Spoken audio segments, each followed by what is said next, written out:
राम राम जी। मेरा नाम है नीर और मेरी नई वीडियो में आप सभी का तहे दिल से स्वागत है। ये बन रही है दिन वाली चाय। एक्चुअली सुबह से सारे काम धंधे खत्म कर कर मैं फिजिकली इतना थक जाती हूँ कि अपनी पढ़ाई स्टार्ट करने से पहले मुझे थोड़ा ब्रेक चाहिए होता है। उस ब्रेक के लिए मैं बनाती हूँ चाय। चाय पीते ही मेरा माइंड और बॉडी एकदम रिलैक्स हो जाती है और फिर मैं अपनी पढ़ाई स्टार्ट कर देती हूँ। अभी पढ़ते हुए मुझे मुश्किल से आधा घंटा ही हुआ होगा कि मेरी बेटी जो सो रही थी वो उठ गई थी और बड़े ही क्यूट तरीके से रो रही थी। तो यहाँ पर एक एस्पिरेंट होने के साथ साथ एक मैं मदर भी हूँ, तो यहाँ पर अपनी माँ वाली जॉब भी मैं निभा ही देती हूँ। तो बेटी को रोता देख कर मैंने अपनी बुक रखी साइड में, थोड़ा सा मैंने इसका लाड़ प्यार किया और फिर मैं इसे बाहर लेकर आ गई। क्योंकि अब ठंड धीरे धीरे बढ़ रही है तो दिन के टाइम में धूप बहुत अच्छी लगती है। तो यहाँ मैं धूप में बैठकर पढ़ रही थी। मैंने अपनी लास्ट वीडियो डाली थी कि एस्टेट का एग्ज़ाम कब होगा, तो मैंने उसके टाइटल में क्वेश्चन मार्क लगाया था। वो इसलिए क्योंकि मुझे भी नहीं पता एस्टेट का एग्ज़ाम कब होने वाला है। मैं भिवानी बोर्ड गई ज़रूर थी अपने एस्टेट फॉर्म में करेक्शन करने के लिए, और वहाँ पे मैंने पूछा भी था कि सर आप ये बताइए एस्टेट का एग्ज़ाम कब तक होगा। तो उन्होंने यही बोला था कि हमें खुद कोई आइडिया नहीं है, शायद जनवरी में हो जाए। उन्होंने जनवरी में भी शायद बोला था, यानी उन्हें भी नहीं पता कि एस्टेट आखिर होने कब वाला है। अब जब नए चेयरमैन साहब नियुक्त हो चुके हैं तो उम्मीद ये है कि जल्द ही एस्टेट की डेट भी अनाउंस हो जाएगी, लेकिन उससे पहले किसी को नहीं पता कि एस्टेट कब होने वाला है। सब तुक्के ही मार रहे हैं और सब तुक्के के भरोसे ही चल रहे हैं। और मैं किसी को गलत इन्फॉर्मेशन देकर मिसगाइड नहीं करना चाहती, क्योंकि मिसगाइड करना मेरा काम नहीं है। जितना नॉलेज मेरे को है और जितना एक्सपीरियंस मेरे को हो गया है पढ़ते हुए, एचएसएससी के एग्जाम देते हुए, वही नॉलेज और वही एक्सपीरियंस मैं आप लोगों के साथ शेयर कर रही हूँ। बाकी कई बच्चों का कल सीटेट का एग्जाम है, तो उन बच्चों के लिए ऑल द बेस्ट। और मेरी एक एडवाइस यही होगी कि सीटेट का एग्जाम थोड़ा लेंदी आता है, उसकी लैंग्वेज समझने में थोड़ा टाइम लगता है कंपैरेटिवली एस्टेट के। सीटेट इजी होता है। बस एक ही टिप है कि सीटेट का एग्जाम देते टाइम आप है ना रिलैक्स माइंड से एग्जाम देना, खुद को एक टीचर मान के एग्जाम देना कि कल को आप जब टीचर बन जाओगे और क्लासरूम में आपके सामने ये स्थितियां उत्पन्न होंगी तो आप किस तरीके से हैंडल करने वाले हो। फिर देखना आपका सीटेट इजीली क्लियर हो जाएगा। हरियाणा में एग्जाम का बुरा हाल हुआ पड़ा है।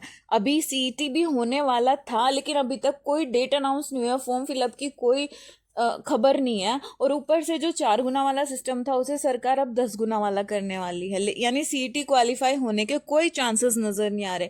ऐसे में बहुत ज़रूरी है कि अब ये जो जितना टाइम है ना इसे एक अच्छे तरीके से यूटिलाइज करा जाए।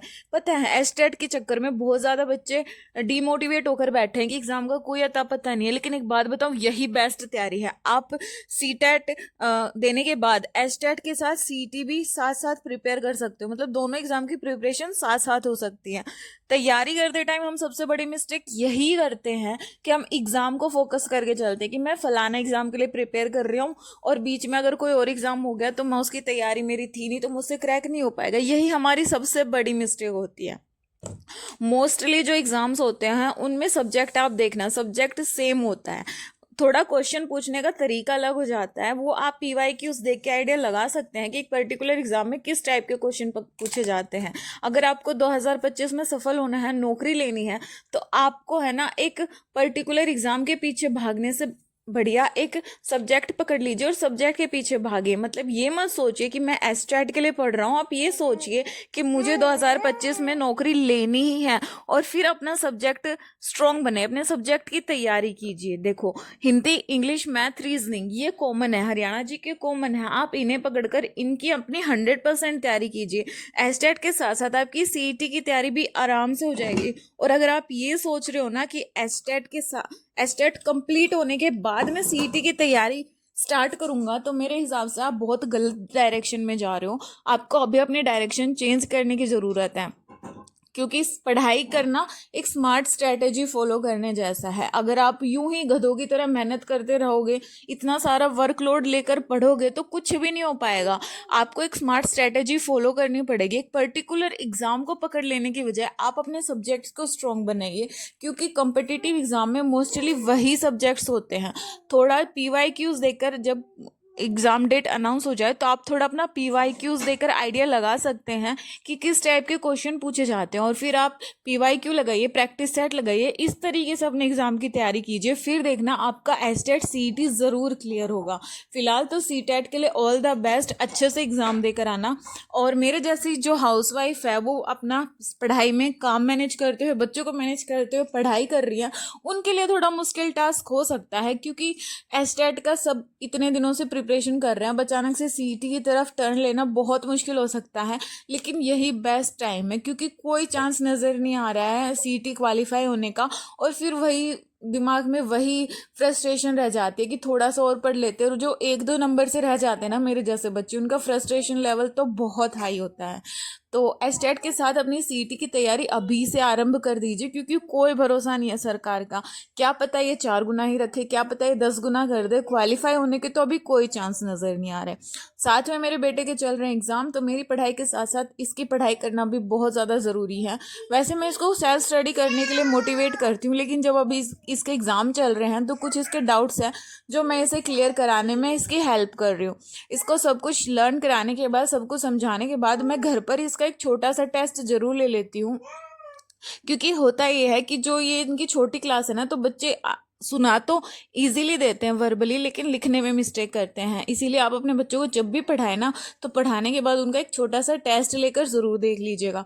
फिर जो एग्ज़ाम में वो सिली मिस्टेक्स करते हैं ना, वो मिस्टेक नहीं होगी। मैं अपने बेटे को पढ़ाने के लिए यही ट्रिक फॉलो करती हूँ कि उसे अच्छे से वर्बली याद कराने के बाद मैं एक बार उसका रिटर्न टेस्ट ले ही लेती हूँ। शाम का टाइम हो चुका था, खाने में मैंने कढ़ी और रोटी बनाई थी, और ये मेरी प्यारी सी फ्रेंड है जो डिनर करने रोज़ हमारे घर पे आ जाती है। तो यहाँ पर इसका डिनर भी कंप्लीट हो चुका था। और आप लोगों से मैं यही कहूँगी कि प्लीज़ डिमोटिवेट मत होइएगा, स्मार्ट तरीके से पढ़िएगा। एस्टेट CET सबको साथ लेकर पढ़िए, अपने सब्जेक्ट पर पकड़ बनाइए, फिर देखिए एग्ज़ाम तो आपके अपने आप ही क्लियर होते चले जाएंगे। वीडियो यहाँ तक देख लिया है तो please don't forget to like, share and subscribe the channel. और हाँ, मैं कोई मिस गाइडिंग इन्फॉर्मेशन आपको प्रोवाइड नहीं करूँगी। जितना मेरे पास नॉलेज है, जितना मेरे पास एक्सपीरियंस है, और जो भी मेरे पास इन्फॉर्मेशन आती है, मैं उसी से रिगार्डिंग वीडियोस बनाती हूँ और आगे भी उसी से बनाती रहूँगी। तो प्लीज़ अपना सपोर्ट इसी तरीके से बनाए रखिएगा। मिलती हूँ नेक्स्ट वीडियो में, तब तक के लिए जय बाबा की।